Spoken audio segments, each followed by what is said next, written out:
Doctor గారు, మా నాన్నగారి వయసు 55 సంవత్సరాలు. కింద వరుస దవడలో 2 పళ్ళు ఊడిపోయాయి. మిగతా పళ్ళన్నీ బాగానే ఉన్నాయి. ఊడిపోయిన పళ్ళ స్థానంలో కొత్త పళ్ళు అమర్చవచ్చా తెలియచేయండి అని అడుగుతున్నారు. ఈ ప్రశ్నకు డాక్టర్ గారి సమాధానం ఇప్పుడు తెలుసుకుందాం. ఒకటి కానీ, 2 గానీ, అంతకన్నా ఎక్కువ పళ్ళు గానీ, ఏదైనా పన్ను ఊడిపోయినప్పుడు ఆ పంటిని రీప్లేస్ చేయాలి. అది ముందు పన్ను అయితే గనక, వెనక పన్ను అయినా కూడా రీప్లేస్‌మెంట్ కంపల్సరీ చేసుకోవాలి. ఇలా పళ్ళు ఊడిపోయిన తర్వాత రీప్లేస్ చేయకపోతే, ఆ పళ్ళని పెట్టించుకోకపోతే, ఈ పంటి మధ్యలో ఉండే పంటిని ఆనుకుండే కాంటాక్ట్ బ్రేక్ అయిపోవటం మూలంగా పళ్ళు ఏదైతే మిస్ అయిందో ఆ పంటి సైడ్‌కి మిగతా పళ్ళు వంగిపోయే అవకాశాలు ఎక్కువగా ఉంటాయి. అంటే మీకు ఉండే ఈ చూయింగ్ కెపాసిటీ తగ్గిపోతూ ఉంటుంది. దాని మూలంగా ఈ అక్లూజల్ డ్యామేజ్ జరిగి మీరు నమిలేటప్పుడు ఈ ఫోర్సెస్ ఏదైతే మీ ఊడిపోయిన పన్ను భరాయించాల్సిందో ఆ బరువునంతా కూడా పక్క పళ్ళు బరువు మోయాల్సి వస్తూ ఉంటుంది. అలా బరువు మోయటం మూలంగా ఆ పళ్ళు పక్కకి జరిగిపోతూ ఉంటాయి. పళ్ళ మధ్యలో సందులు పెరుగుతూ ఉంటాయి.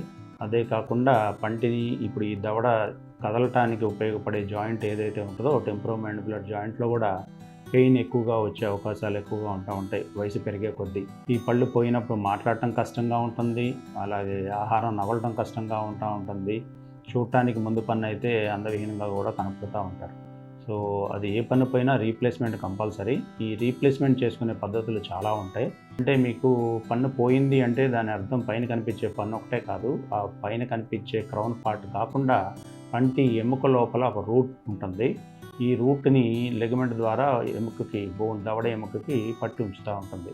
సో ఈ పన్ను పోయినప్పుడు అంటే మీకు పన్ను కనిపించే పన్ను ఎముకలో దాని లోపల ఉండే ఎముక లోపల ఉండే రూట్తో సహా ఊడిపోయి ఉంటుంది.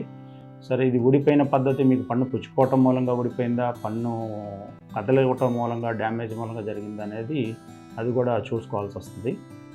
ఈ పద్ధతులు ఇంప్లాంట్ పద్ధతిలో పెట్టాలంటే ముందుగా ఈ రూట్ పార్ట్ని ముందు ప్లేస్ చేయడం జరుగుతూ ఉంటుంది. ఈ రూట్ పార్ట్ ప్లేస్ చేసిన తర్వాత దాని టైటానియం ఇంప్లాంట్తో ఈ ప్లేస్ అయిన ఇంప్లాంట్ ఆ బోన్కి అతుక్కుపోవటానికి, ఫ్యూజ్ అయిపోవటానికి కొంత సమయం పడుతుంది.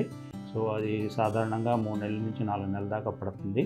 ఒక్కసారి అది ఆస్టియో ఇంటిగ్రేట్ అయిపోయిన తర్వాత దవడ ఎముకతో ఆ ఇంప్లాంట్ని మళ్ళీ ఓపెన్ చేసి దాని మీద ఒక స్క్రూ అటాచ్మెంట్ రిటైనర్ ఒకటి పెట్టి దాని మీద ఏదైతే క్రౌన్ పార్ట్ ఉంటుందో దాన్ని రీప్లేస్ చేయడం జరుగుతూ ఉంటుంది.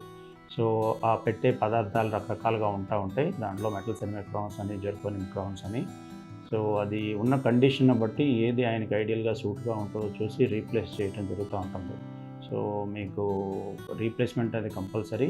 కండిషన్ చూసిన తర్వాత పక్క పళ్ళ కదలకలు ఉంటే రిమూవబుల్ పెట్టాలా, లేకపోతే ఫిక్స్డ్ పెట్టాలా, ఫిక్స్డ్లో కూడా ఇంప్లాంట్ లాంటిది పెట్టాలా, బ్రిడ్జ్ లాంటిది చేయాలా అనేది డిసైడ్ చేయడం జరుగుతుంది. సో చాలా పద్ధతులు ఉన్నాయి రీప్లేస్మెంట్ చేయించుకోండి.